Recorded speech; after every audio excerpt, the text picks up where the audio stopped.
As y'all know, I moved to Connecticut last year, so I'm not that familiar with my local, with what's in the area because I just haven't been out that much. The other day, I decided I wanted to take myself out to breakfast. Now, what you may not know about me is that I love diner food. I love all things craptacular. I love dive bars. I love diner food. I love places where everybody else isn't.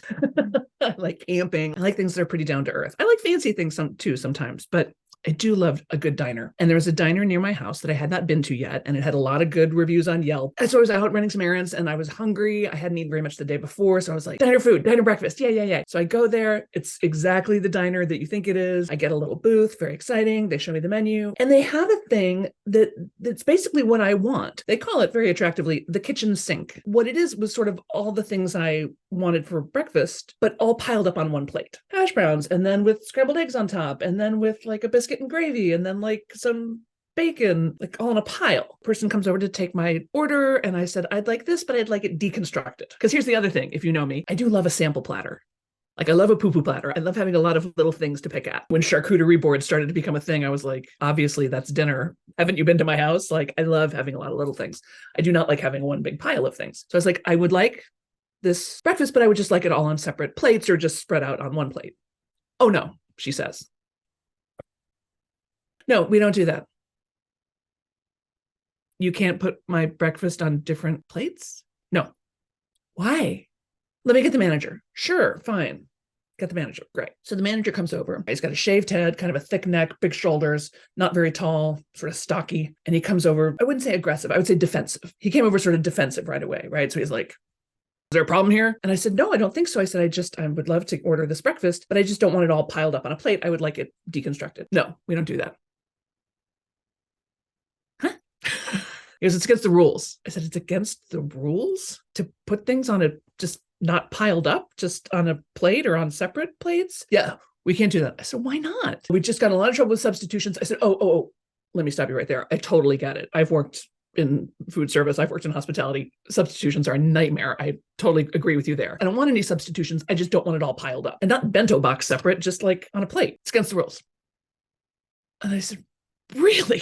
Yeah, government's got rules. We've got rules. We got to follow the rules of the government. You got to follow the rules. I said, the government has rules about my breakfast? No, but we're not going to. And he just was shutting me down every chance I got. And I was like,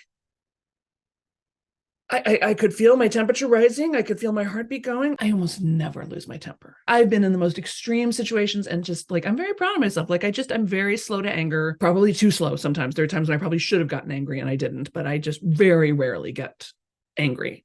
But I was getting angry. I could feel my body getting angry. I just didn't even know how to respond to this person who was like totally shutting me down over what seemed like a very simple and easy to execute request, right? I mean, I get it if I have been saying, I wanted something crazy, but I didn't. So I said, okay. And I grabbed my stuff. He's like, you're leaving? And I said, yeah, because apparently you don't want to serve me breakfast. And I walk out and my heart's pounding and I'm really upset. Now, granted, there's been a lot going on. I've had a lot of emotional ups and downs in the last couple of days, so I'm not surprised that I was a little overly reactive maybe to this guy. But I also just thought it was stupid. What is the big deal? And why can't I just have what I want? And I'm like, okay, Sam, just talk yourself off the ledge, calm down. Try to do some breathing. I went over to the Starbucks, which is nearby, and got myself a breakfast at the Starbucks. It'll give me what I want. Let's get some food in you. Let's calm down. I had to run another errand. And I was like, look, notice all the nice people in Costco. Look at all the kindness happening here. People letting each other go in line. People like looking at Christmas ornaments. Husbands on the phone with the wives going, well, they don't seem to have the cherry chocolate. They've got the dark cherry. I'm like, see, Sam, life is happening all around you. It's not about this one guy at the diner. Just take in the totality of things.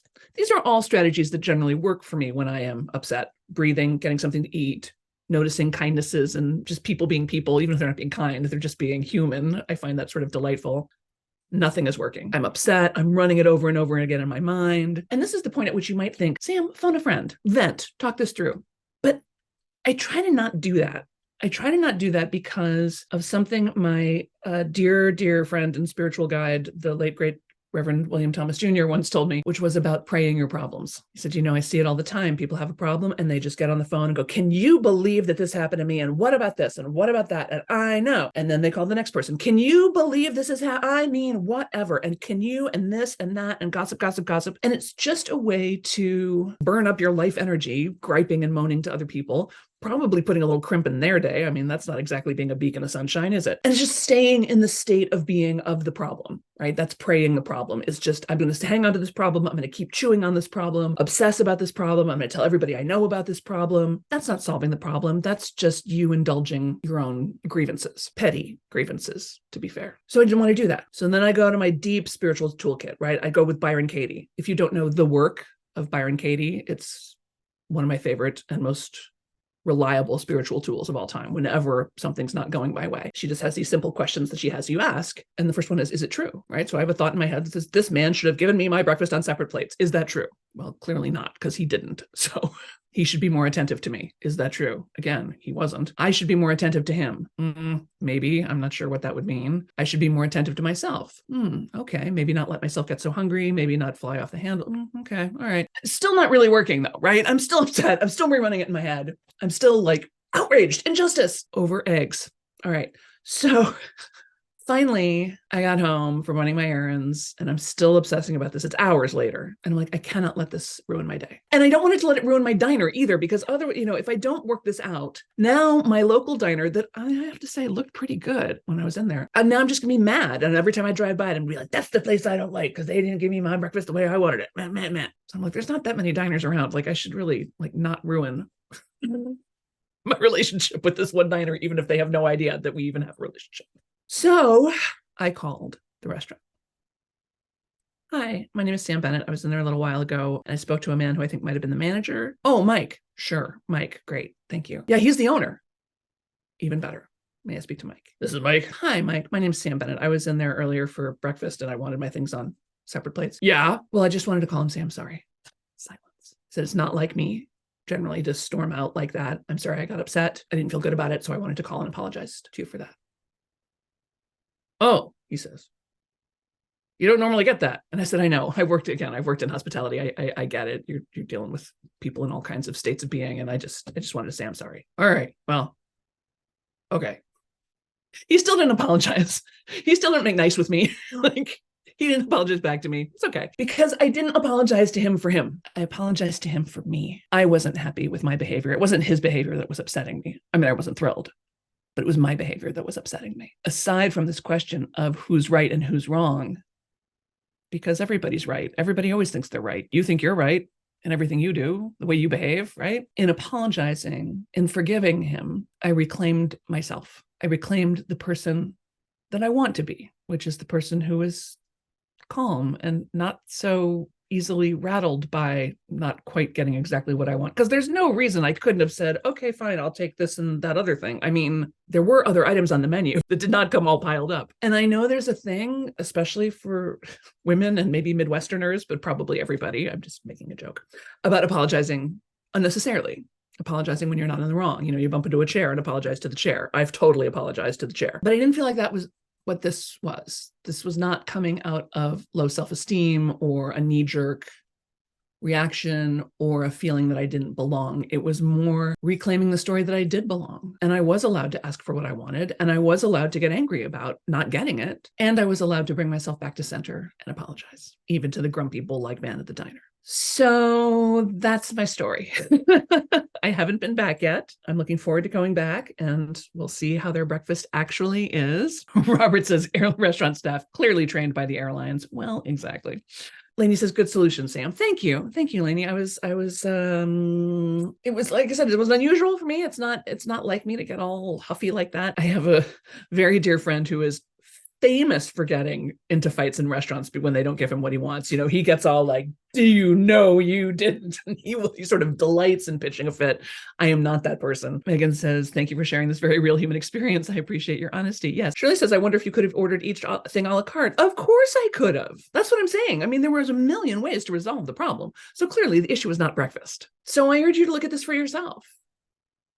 What's infuriating you? And is it in fact not their behavior that's infuriating, but your own? Is there in fact another calmer solution? I easily could have said, sure, Fine, I'll order it separately, or I'll order this thing and then get this other thing on the side, or whatever. Of course, there was a million ways, or I could have ordered lunch. I mean, I could have said, forget it, I'll have a tuna sandwich. I mean, there's a million ways to solve the problem. But the real problem was not the breakfast. The real problem was my discomfort with my own self and my rerunning the script over and over. And this is a big clue for you guys. If you are rehearsing conversations that you haven't had yet, or rerunning old conversations that you have had and maybe running different versions of them, like, oh, I should have said this. And oh, if I'd said that, that would have been really good. And what if they said that? And then I would have said this. Y'all, this is not the highest and best use of your imagination. You got to get right with reality, not with the imaginary conversations that are happening inside of your mind. I used to rehearse conversations all the time. I would have huge imaginary fights with people in my mind. I would have huge imaginary affairs with people in my mind. Not reality, not helpful, not a good use of my time. Megan says, I'm glad you talked about the various coping mechanisms that you typically use and also the way you ended it with the phone call. Yeah, well, exactly. That's why I thought it might be useful to you, is that, again, it doesn't always take me hours to get myself off the ledge, although sometimes it takes me years. So maybe you too. So now, because I'm interested in having you all join the daily practicum, we've got a new month coming up. You can join for December, and we spend 15 minutes a day, every single workday, 5 days a week, concentrating on something that matters to you. So it's 1:17 here on the East Coast. So I'm going to give you just like 7 minutes right now. Right now, don't click off. Stay here. 7 minutes to do something that honors the truth of you, that honors your real feelings, that honors the person you would like to be. So if you spend that 7 minutes doodling, or you spend that 7 minutes singing a song to yourself, or you spend that 7 minutes stretching, or just gazing out the window, whatever it is, maybe it's a situation that you're feeling a little stuck or hung up on. Maybe there's something you're like, oh God, that person's behavior, that friend who's not being very friend-like, or that family member who shat my ass all Thanksgiving weekend. Think about something that you are feeling a little disgruntled about, or maybe just gruntled. Go ahead and we'll make some 90-second art about it. So this is if you don't know what to do, if you have something you want to be doing, go ahead and do it right now. Go ahead and grab a little, if you have somebody that's agitating you, or your own behavior that's agitating you, grab a little piece of paper. I'll set my timer for 90 seconds. Or you can do whatever you want. But if you're looking for an activity, this is a fun one. I set my timer for 90 seconds. I just want you to make a doodle of how you're feeling about this person or this situation. You're not making art. No one's ever going to see this. Just use stick figures and scribbles and colors. And we're just trying to get how you're feeling on paper. So if I were going to try and get how I was feeling about that gentleman at the diner and not getting the breakfast I wanted and storming out, like what does that feeling look like on paper? You with me? All right, here we go. 90 seconds. Go ahead and just doodle the feeling of something that is getting on your nerves, right? What is the feeling of somebody who is right now bothering you?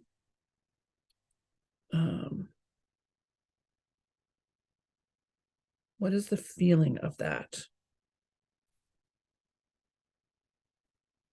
And again, don't worry about making sense.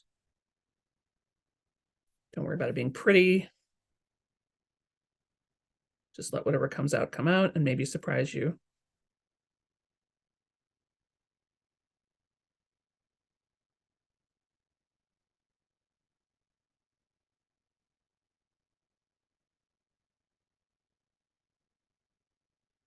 I'm using 2 colors. I'm excited.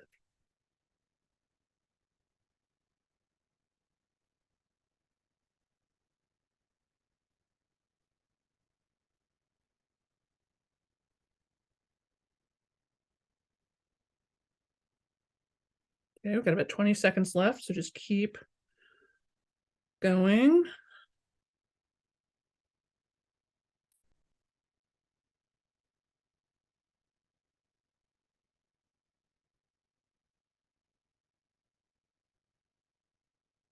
Okay, there we go. That's our 90 seconds. And here's what I ended up drawing was 2 big feet about to step on me. That's me being very little. And I wrote the words insignificance, sad, and alone. Who knew that over easy eggs could cause such a strong response? Lainey says maybe that recurring rerunning is a signal that something needs to be sorted out, especially with ourselves. Well, 100%. That's exactly what got me there, is I kept trying, I kept rerunning and rerunning. I couldn't, it was a little compulsive. But this is another really great strategy, right?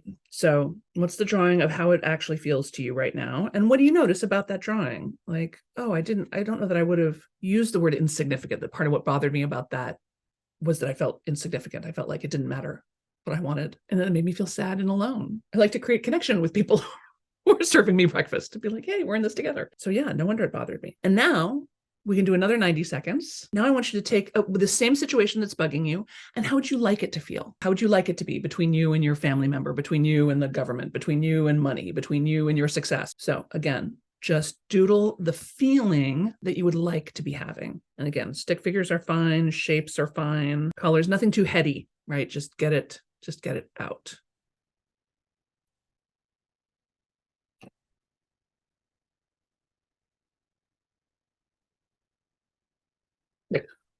This is a little ridiculous.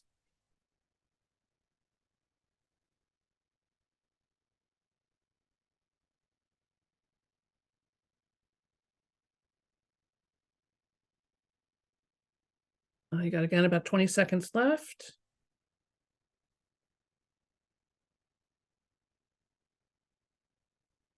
How would you like it to feel? And what do you notice about this drawing?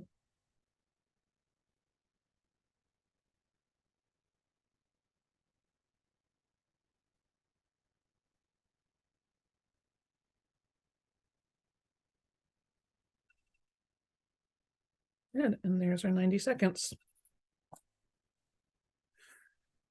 So this time I drew eggs of love with bacon on the side.